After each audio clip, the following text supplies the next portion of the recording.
রামুর ফতেকারকুলে পৈতৃক সম্পত্তি দখলে নিতে মামলা ও হয়রানি হওয়ার দাবি করেছেন ভুক্তভোগী খোকন বড়ুয়ার পরিবার। ভুক্তভোগীরা জানান, তাদের পৈতৃক সম্পদ দখলে নিতে বিভিন্ন ষড়যন্ত্রের পরিকল্পনা হিসেবে চাঁদা দাবি করা হয়।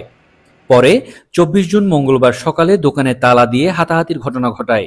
এই ঘটনা ভিন্ন খাতে নিতে মামলা দিয়ে হয়রানিও করা হচ্ছে। দোকানঘর নির্মাণ করে ভাড়া দিয়ে দখল করিবার উদ্দেশ্যে শিবু বড়ুয়া, জিতু বড়ুয়া, গং ইতারা দীর্ঘদিন ধরে কুচক্র চালাইয়ে এবং তাদের সাথে কিছু স্থানীয় মাদকাসক্ত ছেলে ফেলে মিলিয়ে না দীর্ঘদিন ধরে আরারে হুমকি দমকি এবং সাদা দাবি করে 5 লক্ষ টাকা সাদা দাবি করছে।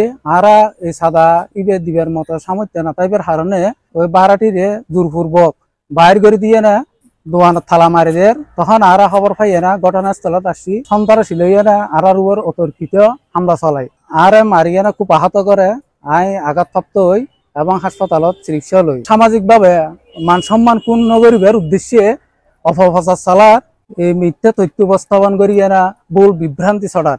এই ঘটনার জের ধরে খুনি ও ইয়াবা ব্যবসায়ী বলেও অপপ্রচার করা হচ্ছে। এছাড়া হুমকি ধমকি দেওয়ায় জীবনের নিরাপত্তাহীনতায় ভুগছেন বলেও জানান ভুক্তভোগীরা। বর্তমানে ইতারা তালা আর দোয়ান বন্ধ 5 লাখ টিয়া দিয়া ফরিব মা হদ্দে হইলে মারি ফেলাইম। এখন ইতারা রক্ত দি কুকনের রক্ত ববি রক্ত দিয়ে নেয় আর ঠ্যাং দুইম ঠ্যাং যদি যতক্ষণ দুই না তখন শান্তি নেই কিছু না। এখন প্রশাসন আছে নিরাপদ জিনিস নাই চাই। খোকনকে একজন খুনি সন্ত্রাসী আবার গডফাদার হিসাবে আখ্যায়িত দিচ্ছে। আমি এর জন্য তীব্র প্রতিবাদ ও নিন্দা জানাচ্ছি। অতীতে খোকন বড়ুয়ার নামে কোনো আজকে 30 বছর ধরে একটা জিডি নাই, কোনো একটা বিচার নাই, কোনো সালিশ হয় নাই, কেন হঠাৎ করে ওকে আজকে গডফাদার হিসেবে আখ্যায়িত দিচ্ছে? এটা আমাদের বোধগম্য নয়। মিথ্যা মামলা ফাঁসে বেল্লাই ইয়াবা ডন ইয়াবা বিয়ারি এরকম একখান মিথ্যা নিয়ে ছড়াই আসলে ইয়ান কাম্য নয়।